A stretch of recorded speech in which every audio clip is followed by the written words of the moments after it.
Hello and welcome. Welcome to episode 15 of Illuminating Rounds. Yeah, Yes. Here we are. Yeah. We're back after a little break, a little hiatus. Yes, back where? Well, as you can see, we are getting our feet wet in sight of the Volga. In sight of the Volga. Yeah. Actually, do you know what city? Is it Stalingrad or are we? It is Stalingrad, isn't it? I think so. Yeah, I think so. Yeah. The Stalingrad's quite long. Sorry, the Volga's quite long, isn't it? Doesn't have to be in Stalingrad, but we're in Stalingrad. You sound like my biology teacher. I don't understand any of that, but yes, it absolutely is. What did your biology teacher say was long? Never mind. Yeah, absolutely. Okay. Yeah. Never worked there again. Anyway. All right, so we are going to play Inside the Volga. It's the Valour of the Guards one today. So we've got a lot to talk about today. We've got all sorts of excitement. We haven't finished last week's week before, which is sloppy. But we have been busy. We have been busy. I've been in Portugal and in Blackpool. Yeah. And you've been playing Martin. I've been playing Martin Mays and Paco, one of our yeah. So we'll talk one about of our patrons. Yeah, absolutely. And going to work as well. Okay, all right. On a daily basis. Well, and you've only got a holiday coming up, half-term holiday coming up. We've got another 3 or 4 weeks to go. Long slog to go. It feels like a long slog, yeah. All right. So what we're going to talk about? We're going to talk about tournaments today. This is the big. We're going to chat about tournaments. Yeah. So I'm supporting the Heroes tournament from Blackpool. This is I purchased this. It's something that obviously the girls will go wild for. Absolutely. I'm sure they're quite excited about this one. So I was at the Blackpool tournament. Yes. And obviously you and I can't go to the same tournament. We're like Clark Kent and Superman these days. They don't ever see us together. That's right. And for many years, I think I didn't have my children on the weekend that the Blackpool tournament was on. Right. And I used to go. Yeah. And you couldn't go because you had your children. Yeah. And the Blackpool tournament date has changed. And you're there. Yeah. And I'm just at home on my own washing nappies. And all that happened all weekend. Just people asked where you were. That's all they did. They just wanted to know where you were. So I felt like we the way I was explaining it as well, where I was saying about childcare and everything. Yeah. 1 week you look after children, 1 week I look after children.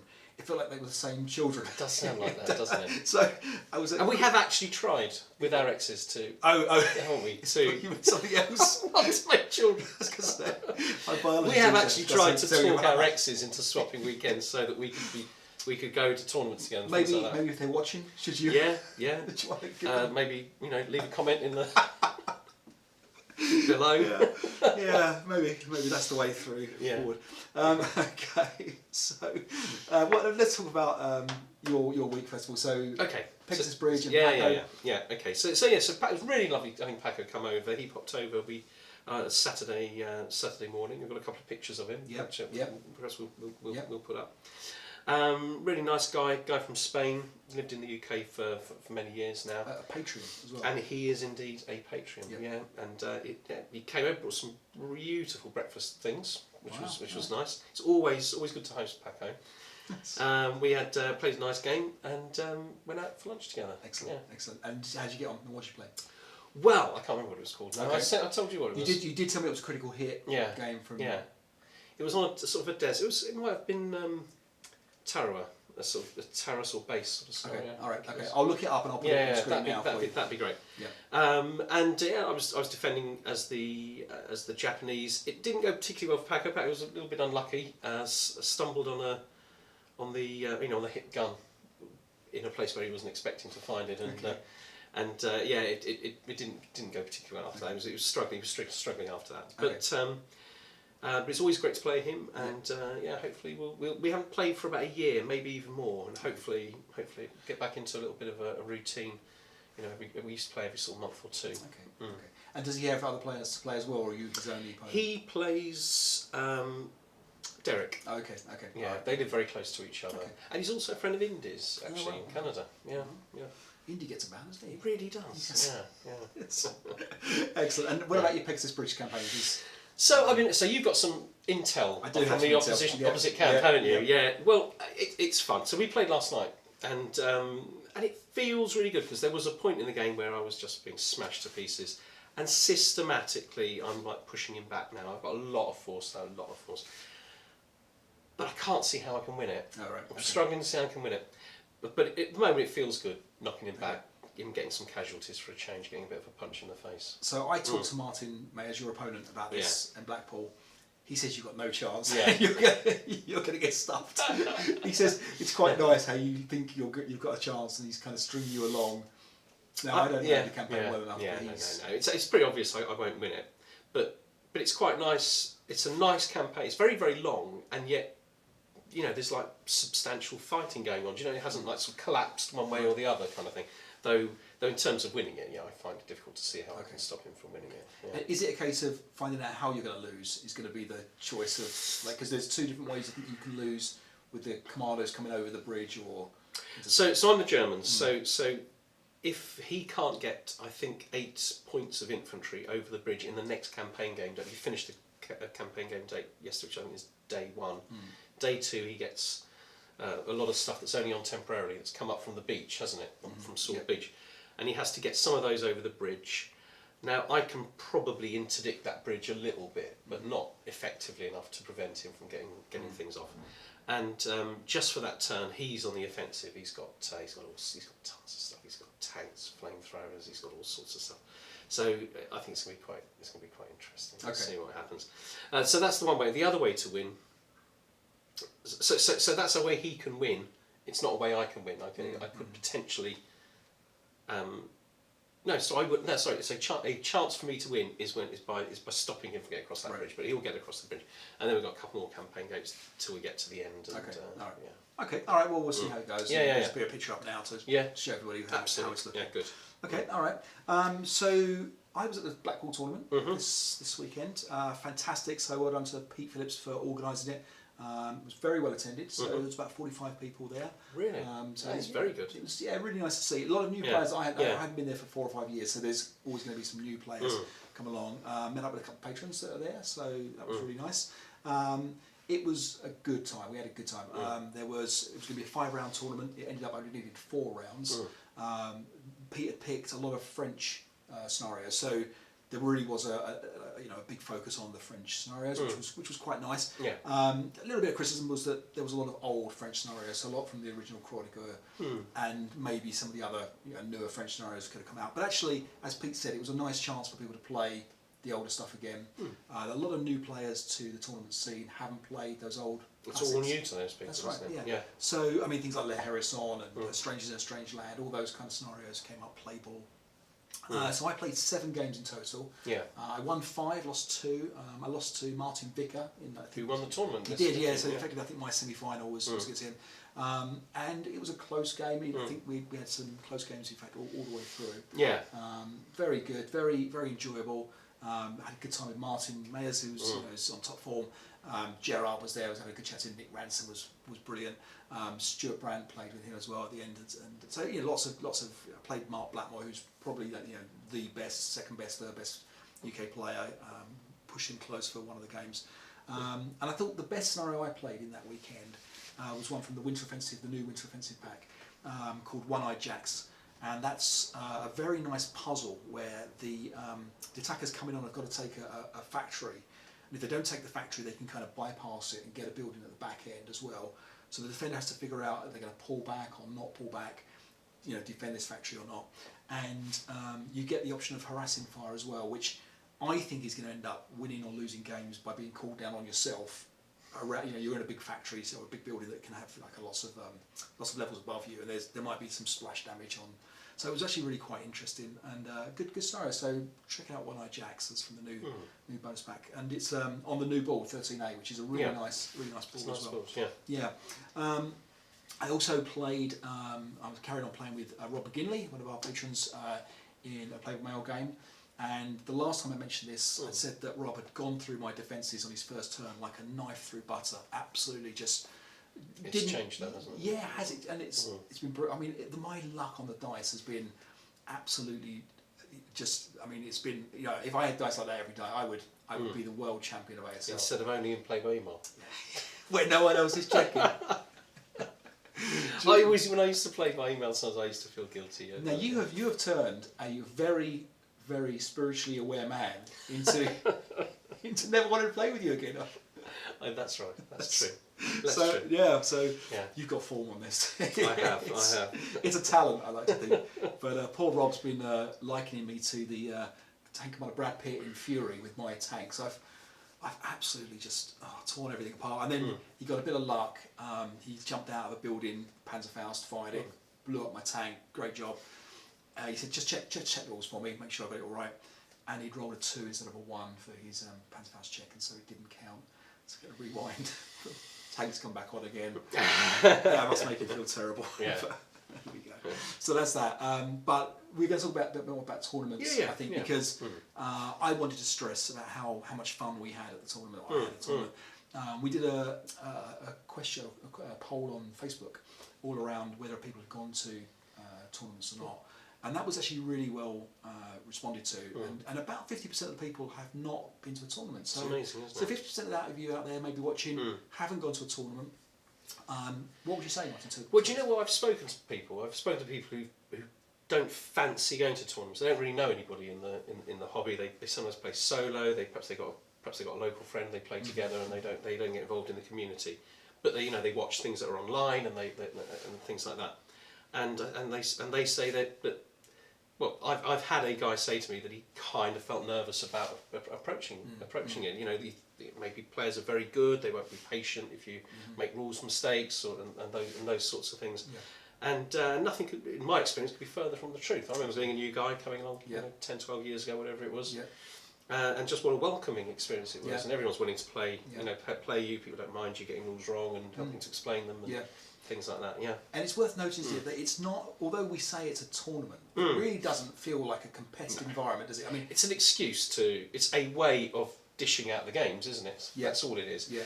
And sometimes, at tournaments you'll see that you guys will contact the tournament director. I know Derek used to do this. Would set you up with somebody to play. Set a couple of games up for you that weren't in the tournament against people who knew they were going to be playing somebody perhaps with a little bit less experience and things like that. So if you've played just Starter Kit, for example, and there's a lot of guys out there. I've seen the stats on a number of games logged on the Scenario Archive, and there's a huge number of them are just Starter Kit scenarios. Yeah. Would you think it's appropriate to go to an ASL tournament, full ASL tournament? Yeah. Yes, I would. I mean, I think what you'd want to be doing is thinking about what are you wanting to progress to Advanced Squad Leader? Because most of the people at a tournament are going to be playing for Advanced Squad Leader, aren't they? Not Starter Kit. I think if I was only wanting to play Starter Kit, I think I'd contact the tournament director and see about whether games can be arranged and things like that. Because most people will be expected to play the full rules, but there'll be people there who'd be happy to take you through your first full game. And talking of which, at the next tournament, which is Double One in the UK, Ian Pollard is going to run a set of kind of starter classes almost for boot camps, I think he's calling them, to help people get up to speed from Starter Kit, or maybe even pre-Starter Kit, I don't know. Well, do you know what, that tournament for a long time was my sort of favourite tournament. The one in on the east of England, Chelmsford way in the summer. The weather's always beautiful. It's in a beautiful location. There's accommodation. It's very inexpensive. It's always run by Derek. This year it's being run by somebody else. Yeah, Simon. Always been fantastically well organised, and I'm pretty sure it'll be the same this year. If you can only, I'd certainly highly recommend somebody going along to that, especially if Ian's organising a boot camp. Fantastic opportunity to move up. Yeah, agreed. Yeah. And I think as well, the other thing you get to see is the range of the amount of ASLs being played from arguably Starter Kit or those kind of scenarios, all the way up to what I saw today. This weekend I saw the Hatton in Flames campaign being played from start to finish. Martin was playing the Buron campaign from Lone Canuck. You're going to see all sorts of stuff being played, and you're going to see it in an environment which is fairly relaxed, and everybody's having a good laugh. I'm going to play a little clip in a minute of Martin telling funny stories, but everybody has enjoyed themselves. If you want to stop at 6 o'clock and have a drink with some people, you can do that. If you'd rather play through to midnight, you can do that. You can play chess. Stuart and I were playing chess at 2 o'clock in the morning. Yeah, it was just what you can do. That's no, absolutely. And people like to drink together. That's going on, isn't it? It's very, very relaxed and very enjoyable. I remember a really nice guy. He was a teacher like me that I bumped into in Chelmsford. I played the first game of the tournament with him a few years ago, and it was his first ever tournament. And he had a pretty good idea of the rules and things like that. And he was on edge. Like he was ready for people to be very, very competitive. And by the end of the tournament, we had a great time, and we were all just he's just one of the gang. Yeah, you've got to stress, haven't you? The further you go into the tournament without being beaten, you are going to get. It's going to get a little bit more not tetchy, but precise. I think it's really a fair thing to say. Yeah, if you're in the semi-final or something like that, then it's going to be played quite seriously, isn't it? But if you lose your first, second, third game, whatever, you are playing pretty much exactly how we're going to play today. There's going to be I would imagine a fair number of that's no problems. Repair that gun if you've missed that, or feel free to go back and do this that, and the other. And you may come across someone who is a bit more strict with the rules in terms of the sequencing. And I think I wrote about this in an article in the Operations magazine. If you have a player like that, that's okay. Certainly at a tournament, I think that's okay to expect that. But just then give as good as you get. And then you've got to make sure that you kind of keep to the structure of the game as best you can, but at the same time, having said that, you're going to learn so much more. Those sort of really strict players are really good players, and actually it makes it tells that they follow that sequence properly, and they're aware of very often they're aware of the consequences of slightly sort of fudging those things. They're better players in a way. Aren't they? Exactly. So it brings us nicely onto our top 5, which is our top 5 great things about tournaments. So we mentioned most of them. We had them, but that's fine. In order, we kind of put this together, didn't we, just before? Yeah. So I'm going to go through. So we'll go from 5 to 1. So I'll start with number 5. Okay. And it's get a chance to see the vendors. So this weekend there was second chance games turned up. And it's like a pack of wild animals descend upon the vendors. They put their stuff out, and then everybody. Especially if there's something new, if there's a new new magazine from MMP or whatever. Exactly. And it's really nice to see. Everybody's excited. They bring some other games along as well. Yeah. But suddenly, then it's like a little bit of injection of sometimes the energy of a tournament goes a little bit lower. Yeah. The vendors turn up. There's a whole bunch of stuff to buy. Suddenly, people have got new packs to open. It's usually a good time to stop for lunch after you've bought your got your stuff, your new things, and and it's something to do. Look through your new purchases. And I'll tell you something as well. You can sneak those back in the house without your partners seeing. You can sneak that in the handbag. Just come straight in your handbag. I don't know where that came from. I very rarely carry a handbag these days. For your extra ASL stuff, apparently. But I get that. You put it back in again. And the thing is, you go and buy it, and you get it, don't you? That's right. Like a proper shop. Yep. Not having to wait 3 weeks, 4 weeks, whatever it is, for it to come over from across the Atlantic. Exactly, and you can also you can pre-order it or purchase it, for example, often with with the vendors' knowledge, and then they pick it up at the. Right, so you buy it online beforehand. Yeah, exactly. Pick it up there, just save pick it up there. Postage. Yeah. And that's a really nice thing as well, because then you kind of feel a little bit of you've met the guys that sell it to you and things like that. So there's definitely that. So for you.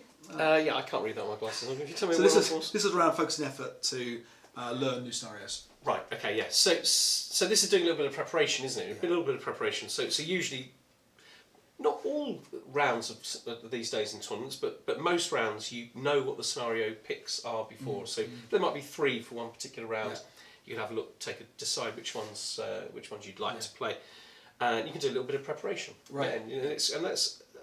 And I quite enjoy doing that because it can feel a little bit rushed in a tournament. If you've got a guy coming down and he's expecting to be playing you, to be able to spend some time thinking about what your approach to that particular scenario would be in advance is really good. And ideally, I do that before I come here on some Tuesday nights. I didn't tonight, actually. I didn't have time, but often I quite enjoy that aspect of the game. The tournament gives you a really good opportunity to do that. There's also but there has been a bit of a trend recently in having blind scenarios as well, which I think is a really good a good trend. Not perhaps for every round, but you don't know what you're going to be playing in round 2. Yeah. The scenario, the tournament director pulls that out for you just before the match. Yeah, that's exactly right. Yeah. And I think sometimes it's also a test of how you pick a scenario out of 3 that you're given. So often what will happen is you'll be given a choice of 3 scenarios. And if I'm playing you, we'll walk together and I'll say, okay, well, I've got these 2 that I'd like to play, and you've got perhaps the other 2 that you want to play, so we'll play the third one. And I saw that backfire. I think it was Joe Arthur who had basically a scenario that he quite liked, and there was a desert scenario that he didn't want to play, but he knew that his opponent, which I think was Paul, had said, okay, he probably wouldn't want to play as well, so he put the desert scenario number 1 and put the scenario he wanted to play as number 2, thinking that then he would always get to play number 2. And Paul, of course, picked desert number 1 as well. So they both didn't want to play the desert. And they had to play it. They had to play the desert. So in the past, there's been 3 scenarios, and you rated them 1, 2, and 3. Yeah. And if you put it down as 3, that was definitely out straight away. Yeah, you definitely weren't going to play it. So there was a way that you could, if there was one scenario you didn't like the look of, or you didn't have time to sort of do any preparation for, you could always guarantee that you wouldn't get that one, or you thought it was unbalanced or whatever. Exactly, yeah. And then once you pick a scenario, the idea is then you then basically would have to, in theory, bid for sides. So if, now often I would just say we'll roll for sides and just do it like that. But often, the higher that you go up into the tournament, people will expect you to have a side that you want to play, and you might have to reveal that simultaneously. And the idea is if you both pick the different side, then that's it, you're going to take that. Otherwise, you may have to give up the balance to play that side. So there's often a reason for the balance in scenarios that we would never generally use. And it's, I think that's quite a nice thing as well, to a little bit of extra tactics. And it also encourages you to really think about the scenario before you've... Yes, you don't want to be giving away balance unnecessarily, do you? You need to think very carefully, Exactly. Okay, cool. So I think number 3 for us is the ability to play other people. Yes. And the fact that you learn so much more when you're playing other people. The styles of play. I can mention, Gerard, for example, who is a very good player, but he's very meticulous, isn't he? He's very slow and steady. And Gerard has this great. If you remember this, he has this almost like a spreadsheet, a grid, with turn numbers down the sides, and along the top is every phase. But down to every single part of it. So he's got that sort of a plan written down. And it just ticks off each time he goes through it, so you can see exactly where he is, and he's so methodical. And then you play someone like Mark Blackmore or Craig Ben, who are very good players as well, and they are lightning quick, and they rely on push, get you through. They're very quick, and they've and Craig. I've never played Mark actually, but Craig sees the scenario through to the end. He's got in his mind. He kind of knows what's going. He knows that he might get held up a little bit, but that eventually this will happen. And he explained to me how I would lose and at what point in the game. Really?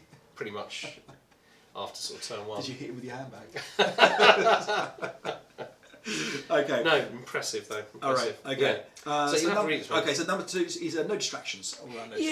So this is just getting away, isn't it? Getting away from home and just focusing on ASL. I'm excited. I'm excited at the thought of being away, ideally 4, 5, 6 days or something like that. Somebody else cooking your meals for you, not having to, not having to answer to the demands of people in your family or whatever. You just basically focus on ASL. I remember waking up, in the morning in my hotel room, grabbing hold of my purchases from the day before, and kind of flicking through the scenarios and the maps. Just living and breathing ASL for a few days. It's absolutely fantastic. I love the idea that and then it carries on. You go downstairs for breakfast. And what are you going to talk about with the guys? You're going to talk about the scenarios that they played yesterday. You're going to hear a few bad luck stories. You're going to hear a few stories about dice. But you're going to hear about other great things. You're going to hear the social side of it, and we'll get to that. And then you hit the boards all day. That's right. Absolutely. And perhaps have a couple of drinks in the evening. Exactly. It's a very, very. It's a proper holiday. Isn't it? It absolutely. I think that's that's always so the number 1 really, and it kind of bends along with that, is the catching up with old friends. So often we don't see these people for a year or more. I mean, my case certainly more than a year, and it's fantastic to sit and catch up with people, find out what they're doing. We don't often. Certainly I think our generation, our age of male. Doesn't have a lot of friends really. Another thing, I think we've talked about this, potentially between us. Once you get past sort of 25, 30, you tend to lose touch with a lot of your childhood friends and things like this, and you tend to make new friends and colleagues at work and stuff like that. But you tend to not have a whole bunch of guys that you want to go out with at a weekend or meet up with or whatever. But at a tournament, there are all these people, and people form their own cliques, and they're like-minded people. The quieter guys might be a little bit more social with the quieter guys, and the more rowdy guys might hang around together. But what you find is that actually there's a kind of a kindred spirit, and there's a nice way of sitting down with people and talking to them. There is a kindred spirit, and I do feel like people that I, in any sort of real sense, don't know very well. I perhaps met them a couple of times at a tournament, not spent much time talking to them. I kind of feel like I know them really well, and I kind of feel the same actually. Because we've got a couple of very big things in common. And I think the other thing about it is you're meeting new people all the time. The hobby's fairly small, so certainly you'll meet someone and they'll tell you who their regular opponents are, and you may have heard of them because they're on the forums or on Facebook, and you start to put names to faces, and whatever persona people have on forums, they are 100% different generally than when they're in real life. They are they are pleasant and they are polite and they are not going to shout you down or be anything other than absolute gentlemen. Absolutely. So it's really nice, and I think it's a wonderfully genteel hobby in many ways. I remember it has that kind of rule that you have to be honest about things, don't you? Like hips and things like that. So basically, you take all your opponent's word for things like that. You walk around a place with phenomenally valuable ASL stuff, and I've never heard of anybody taking it or anything going missing. That's absolutely right. So I was exactly thinking that. So I left my iPad on the table overnight. I left all my stuff there. Now this is probably, don't take our word for this on every tournament you go to, but certainly for the Blackpool tournament, they look. And I'd hate somebody to lose something, so they took our advice: leave your iPad out overnight. Our experience is that we feel completely relaxed. You obviously need to make your own decisions about security. There was a time where there was a scandal at the hotel that we were at. I think we both there. Was this film? Because there was two people there that shouldn't have been there, and there was too much noise in the middle of the night because they were non-ASL players, and then there was I see. And it was it was considered to be really weird that there was these real people. Yeah, real people. Didn't think we were weird at all. No. So just pushing on to that idea of the social thing and catching up, and the idea of hearing stories. So I caught up with Martin, who told me a really funny story about how, because we were just talking about the funny things happening in ASL, and one of the stories he told, which I won't do justice to at all, but I'll try, which was Mine's he was playing. Good storyteller. Yeah, he is a brilliant storyteller. Like I said, I can't do this justice, but he's playing Gerard, and like I said, Gerard is a slow, meticulous player, and it's come to the end of the game, and basically Martin has won the scenario, and all he's got to do is keep his tanks out of line of sight of Gerard's, I think it's 88 guns, something like this.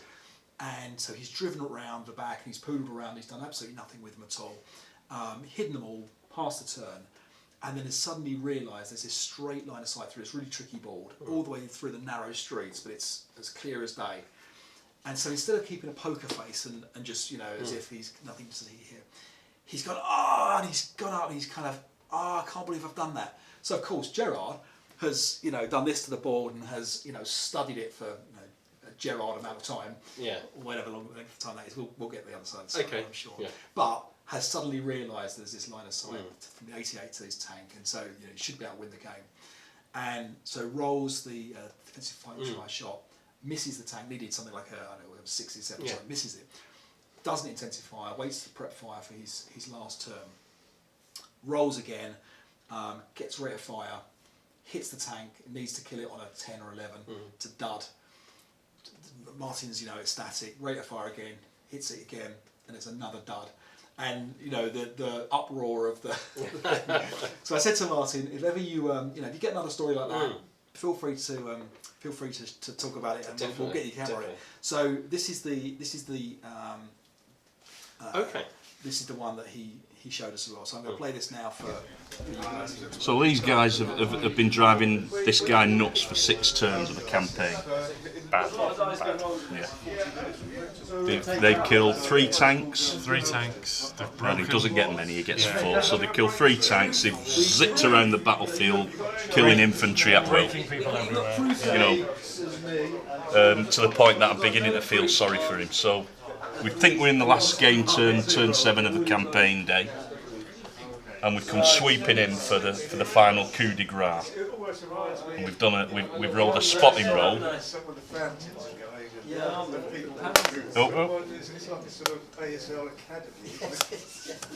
And that's the spotting roll.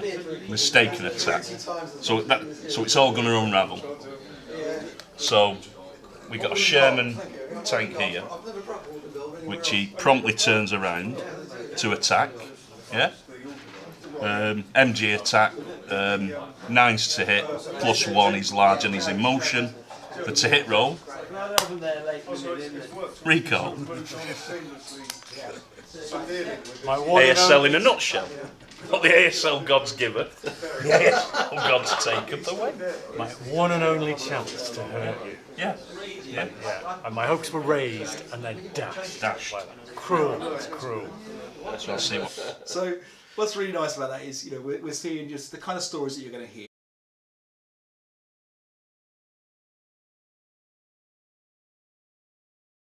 So we're talking about our patrons. Yeah, our patrons. So we've got our next patron, Jeffrey Flint. So thank you, Jeffrey, for signing up to that. That's excellent. Thank you very much. We lost two. They've dropped off. Now, I don't know if it's deliberate or not. And it's fine if it is, of course. You're welcome to be a Patreon, but So if, for example, you're not on the end credits, check your Patreon status, because I don't think you've done it deliberately, but they've fallen off for whatever reason. So we're on 28 patrons at the moment. Wow. So if we can get two more over the line, we'll do our next draw. Yes. But thank you very much. We're going to also do our t-shirts. Yes. So if you are at the top level of the Patreon or above, please let us know your t-shirt size. I'll get in touch with you anyway and just to double check and ask you t-shirt size. Have we got addresses already? We'll get them as part of that. Yeah. Did you say dresses or addresses? Well, just checking with you. A nice dress would go with a t-shirt, wouldn't it? Yeah. So we're going to do that. So please let us know your sizes. And not too late, by the way. Until the end of March, we'll take on patrons for t-shirts. So if you do get in at the top level, nice t-shirt for you. Yeah. You could look a little bit like this. Have we seen the t-shirts yet? No, I haven't designed them yet. I've got to design them. but they're going to be nice. Excellent. We'll do them so that you can be proud of your patronage. So thanks very much for that, Jeffrey. Yeah. We should also mention Mikhail, one of our patrons, who has laid out very kindly your playtest scenario. So we are on version 0.5 now of that playtest scenario. And it looks a lot like a ASL scenario card now. It looks really nice. So thank you, Mikhail, for doing that. Absolutely. The playtest reports are slowly coming in as well for that. So we're going to have an update next time on how that's getting on. We would love you to playtest that scenario. Feel free to volunteer. Yeah, absolutely. And we're also going to get. I think Martin might be playtesting it as well. He's going to playtest with Sam. Hopefully this week, maybe next week. Good stuff. So that's that. So thank you very much again for all your help there. So we should talk now about the scenario. So Inside the Volga. So it's a remake of the Beyond Valor scenario.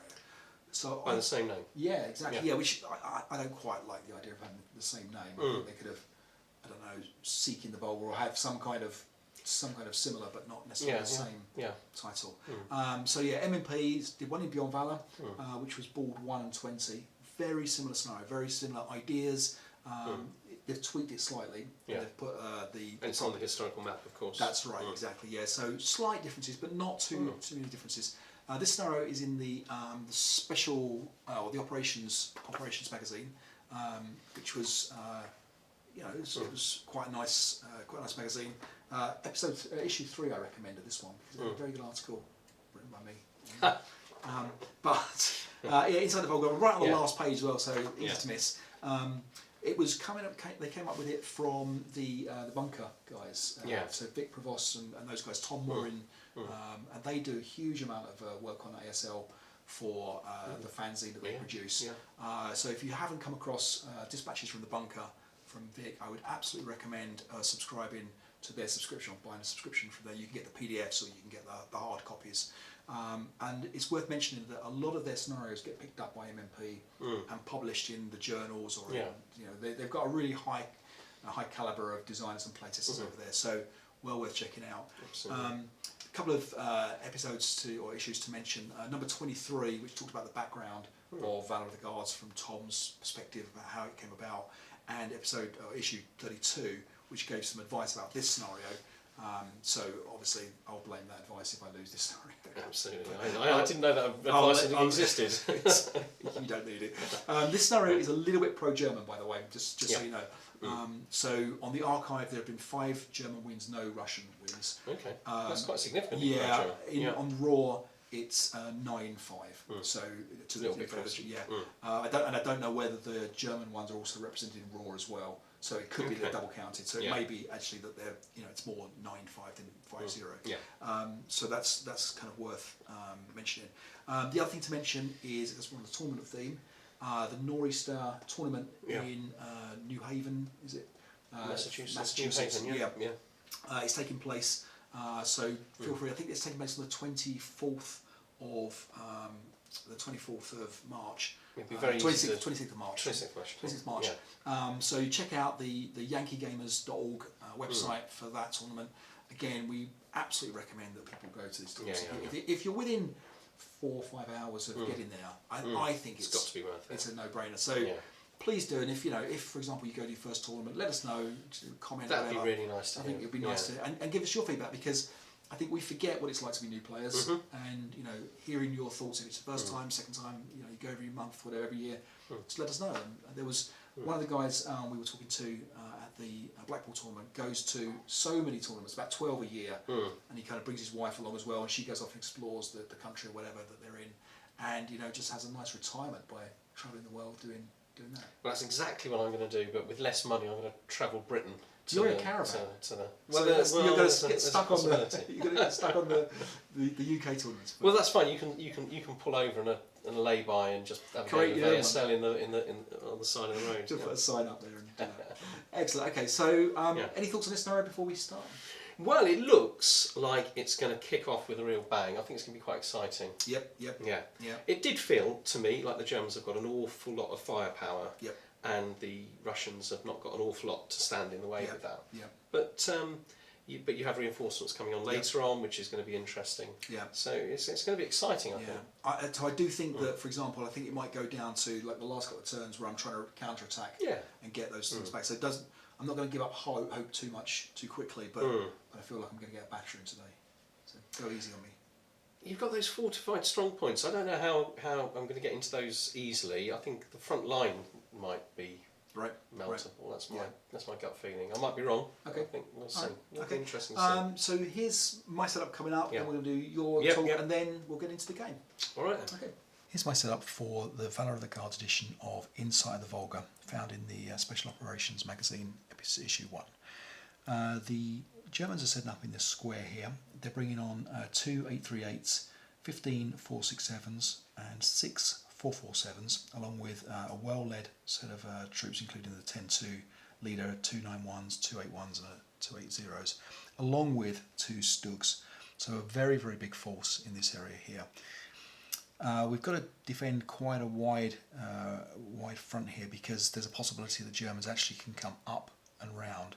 The victory conditions are to take the ground levels of the brewery and the State Bank, which is the large buildings at the back here, and also have potentially 17 or more firepower points worth of machine guns on the second floor of either of these buildings. The Russians will be bringing on some reinforcements from turn 7, and this is actually a little bit random, but I will get between 3 and 4 squads per turn coming on from turn 7, providing the Germans don't exit troops. For each troops that they bring off here, my reinforcements are reduced. So if, for example, the Germans bring off a multi-man counter and a leader, then I'll lose 1 squad from the reinforcements, and if they bring off one of their tanks, I lose 2 squads from the reinforcements for the next turn. I'm also under ammunition shortage until those reinforcements start coming back on again, and then when they do come on, I've got to be able to trace a line back to the eastern edge of the board. So the Russians are quite under the cosh, as it say. It's quite difficult. So the setup here, as you can see, is fairly wide, but the 2 conscripts on the far edge here will be hip, along with 2 628s and their machine guns in cellar locations beneath the concealed dummies above them. So the idea is that if Martin fires into the dummies, reveals the dummies, he may believe there's nothing there, and then try to run into the buildings, and that's where the 628s with the machine guns will at least be able to provide 8 firepower adjacent, obviously, because they're squads firing from cellars. We've got the roadblocks which will stay revealed, and as per special scenario rule in Valor of the Guards, this is the 14th of September, which means that these roadblocks actually can be destroyed. They were hastily constructed, and so they can be destroyed with a little bit of effort. So it's not as difficult as it might seem for the Stugs to get back to the brewery and the bank at the back here. It does look very difficult, and it's a scenario that I can imagine losing both of these buildings before the end of the scenario, and have to try to recapture them with a few troops coming back on again. So I've tried to ignore this building from the stronghold point of view, because I think this might be the one I had to try to retake. I think it's a little bit easier coming back from the eastern edge rather than up the hill here with the overlooking machine guns back onto this road. So ideally we may end up trying to retake the brewery. Other than that, we've got two fortified locations back here. I chose not to make another NKV strong point, potentially this building here, or even this building here, basically because I feel like this building is too easily bypassed, and if I'm in trouble here, then potentially the Germans can run around anyway. So I feel like the two fortified locations in this area might be more useful. Let's see what Martin does. Okay, so this is the setup for the Germans. Very, very straightforward, very, very simple. Got 3 big kill stacks. Got 2 tanks here ready to try and smoke this hex, which looks looks like it might have a little bit of defensive punch there. I'm thinking that some of this front line is going to be concealment counters, dummies, and some of them are going to be conscripts. So there's going to be, I think, his stronger units. The 6 to 8 is probably further back. So I'm hoping to sort of tear this apart as much as I possibly can in the first turn, and then just sort of assault move and advance forward a little bit and kind of get into the defences, really kind of start to open them up. Seem to have more than I need at the beginning. It's difficult to know even where to deploy usefully some of these German squads. There's so many of them. So I think it's going to be interesting as the tactic develops, how we're able to kind of like feed those in and bring their firepower to bear. I think it looks very difficult for the Russians at the beginning, but of course the Russians will start bringing reinforcements on later. And they've got some very, very high quality troops, the 628s, the commissars, in the fanatic strong points, that are going to make it kind of harder as I sort of dig my way in. It's also all sorts of things can go wrong. We've got very high sniper counters, so I'm going to probably button those up quite quickly, but I want to try and get a successful smoke shot early on in the game. And of course he's got Molotov cocktails, got all sorts of things. He's got 4 hip counters out there somewhere. I don't know where they are. So I need to be... It's not a bad thing that I've got more than I feel I need, because I can sort of take chances. I can sort of move squads about, search out areas, find the hip units, and then bring the firepower to bear. Brilliant leadership. Yeah, it's going to be quite a lot of fun. I'm quite looking forward to this.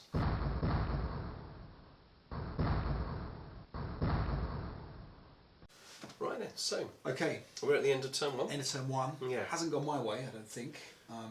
No, although you've immobilised a tank. It's the one thing I've got, I think. So you found the dummies pretty quickly. Yeah, and that gives you a full sense of making good progress, because I just flew through a bunch of dummies, only a couple of conscripts. Yeah. And then my 628s got broken. They tried a few shots. I think they broke one half squad. Yeah. And then you've advanced next to them. Yeah. They survived. You survived. And then I fired in, and they broke them. So they're kind of now routing through cellars. They're probably in trouble, aren't they? Because it's my turn next. Yeah. So there's that. Yeah. We've got my other guys popped up from the cellars. Didn't get the ambush, and then are now locked in melee with your guys as well. Another thing that went your way, I had a sneaky, well, it wasn't that sneaky because you were obviously well onto it, but sending the whole group round the flank, it looked undefended. Exactly that, yeah. So I had my 2 hip conscripts got up there, which caught a couple of squads. Yeah. And you've managed to get back. Yeah, you broke one, pinned another, didn't you? Yeah, exactly, yeah. So now there's a defendable line there in front of me on that side, and I'm not really strong enough to probably even to punch through it. You smoked my big stack in the middle quite nicely. Did well there. So I think you've made decent progress. Yeah, no, definitely. Yeah.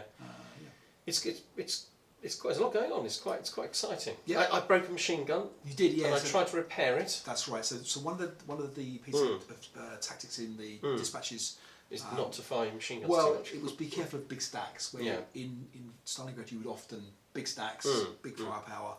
this time a double 6 can have a catastrophic effect on your if guns. I'd rolled doubles there. And you did, yeah, so you luckily only broke Only the medium, one, and then you unluckily tried to repair it. And now I've got 30. I've just calculated 37 points of machine gun. exactly, yep. And I need 17 to be able to win. That's right, yep.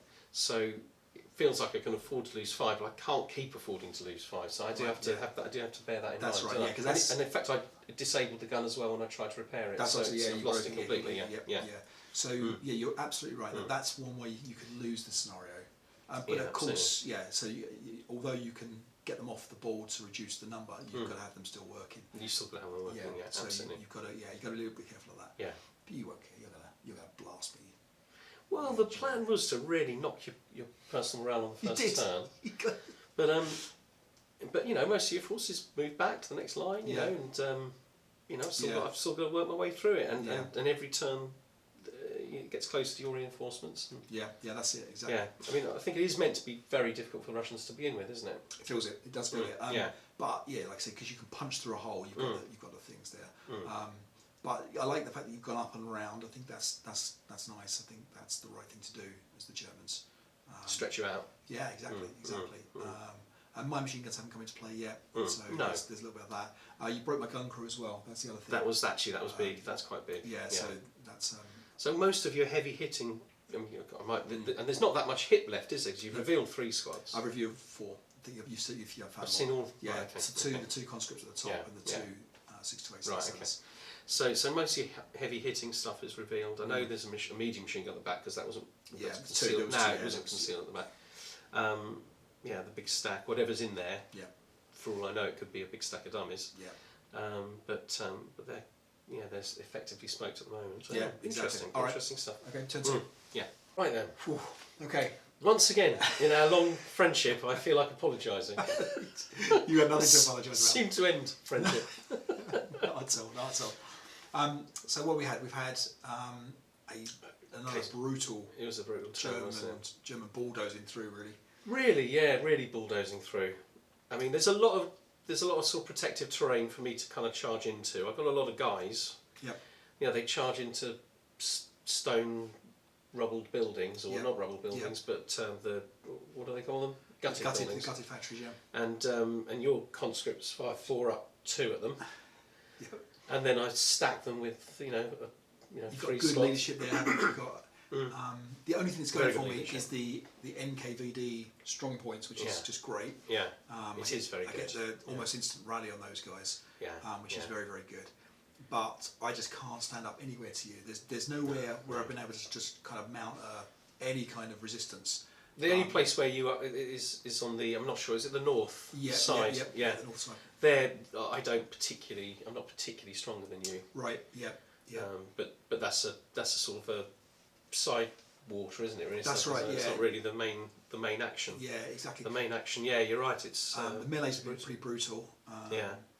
Well, you survived them actually initially in my turn, didn't you? Because I got in with the. I did half squad 1838 with the conscripts. Yeah.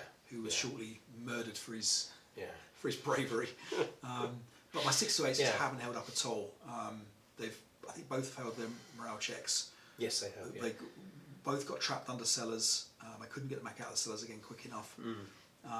And I've then had one break from one went berserk. However, just now got one which berserk. is interesting. Yeah, we shall see what happens. But the thing is that going berserk isn't usually a long-term good thing, is it? It's a way of losing a squad, really, isn't it? It is, yeah. Especially at this.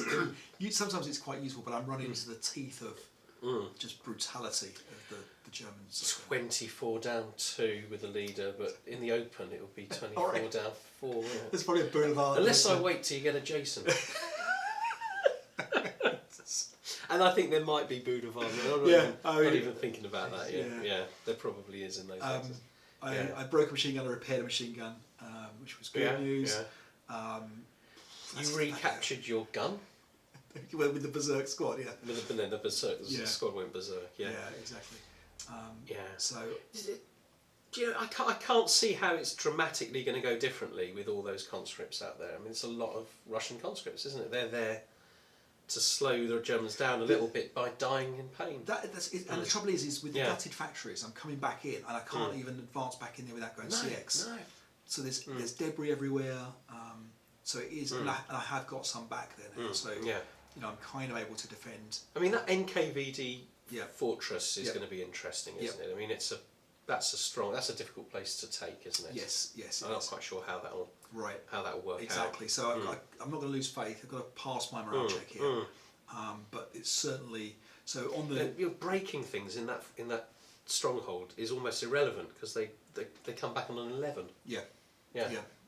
Which is pretty good. It DM'd as well. It DM'd and they're going back on 11s. It's pretty good. I've lost 4. Mind you, the way you're rolling, they won't come back. I've lost 4.5 squads to your 1.5 squad. Yeah.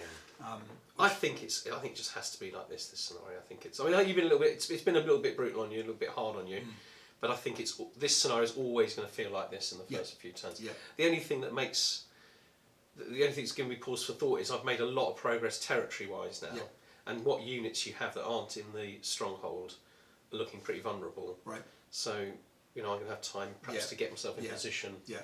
And I think it is about just how much can I delay you before those reinforcements come back on again. Yeah. So that's why I'm saying I can't because also I've got 4 turns potentially of reinforcements, 7, 8, 9, 10. And I'm going to get between 3 and 4 squads a turn if you don't push anything off. Yeah. There's potentially another 12 squads coming on. So there is going to be a big swing back towards me. Yeah. Towards the end. So what you don't want is me already established. I've got the garden straight and everything in the building when you start coming on board.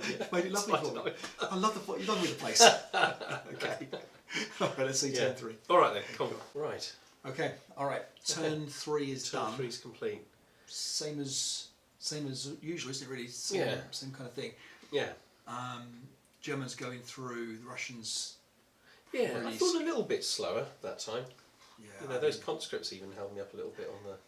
Didn't they? Because they pinned everything. They pinned, they did pin. I was a little bit careless moving a stack into a hex that you. I mean, it was only a 4 flat. It wasn't like a desperate, but it's stopped me in my tracks a little bit, didn't it? And broke a unit. It did. My berserk guy ran into a 36 up 1, which was the best option he had. Yeah. And then followed up with a subsequent first fire of a 30 up 1. Because in fact, the original first fire shot would have been 63 up 1. Yeah. So even when we halved it for the subsequent, you did okay. Yeah. You did but he brushed off the first shot. He did. And he got KIA'd in the second. He did. Yeah. So we are left with not a lot of defenders, a little bit of defenders. I still don't really know how I'm going to get into the NKVD stronghold. I mean, it's I kind of feel like I've got to tidy up your defenders outside the building and then get into position to assault it. I forgot to bring back the commissar back 1 hex. I'll do that in the So right at the back there with the DM guy. Needs to have because I can break things, but it's irrelevant because they simply come straight back. Of course, it won't be if there's something ready to move in. That's different. But we're not. We're not in that position yet. Yeah. Okay, so I'm going to carry on to turn 4. Okay. Yeah. Okay. Right. So we finish turn 4. Just finished turn 4. Okay. So we forgot from last time. Yes. Yeah. I malfunctioned another medium machine gun. You did. I haven't disabled it. In fact, I've tried to repair it twice. Hasn't been disabled. Yep. But if I lost the heavy now, it would be not possible for me to win. That's right. If I was subsequently not to be able to bring them back somehow. So in fact I'd not been firing the heavy until I repair that medium, and then I might start again. But even then, a doubles. That's all it takes, isn't it? On a double. So you get a double 6 in the fire group, and then it's a 1 in 6 chance of rolling doubles to see it on random selection, isn't it? So you can easily mouth them both. Yeah. Yeah, exactly. Yeah. So I mean, but other than that, you're not really meeting much resistance. No. Looks like you're going to start to break into the victory buildings this turn, perhaps. Yeah. And there's a little bit of time, isn't there, before your guys start to come back on. That's right. Yeah. And it's going to start to get dark. It's still a bit difficult because I've got to break into these fortified locations, haven't I? And I've got a few tools to do that, but it's not straightforward. No, it's not. I have withered down to next to nothing now. I think I've got 3 conscript squads in one, and I've got 2.5 or so in the other one. Okay. So it's obviously we're holding on. And they're not even all on the ground floor, are they? No, so it's potentially possible for you to get into those floor first locations. Yeah, exactly. Yeah.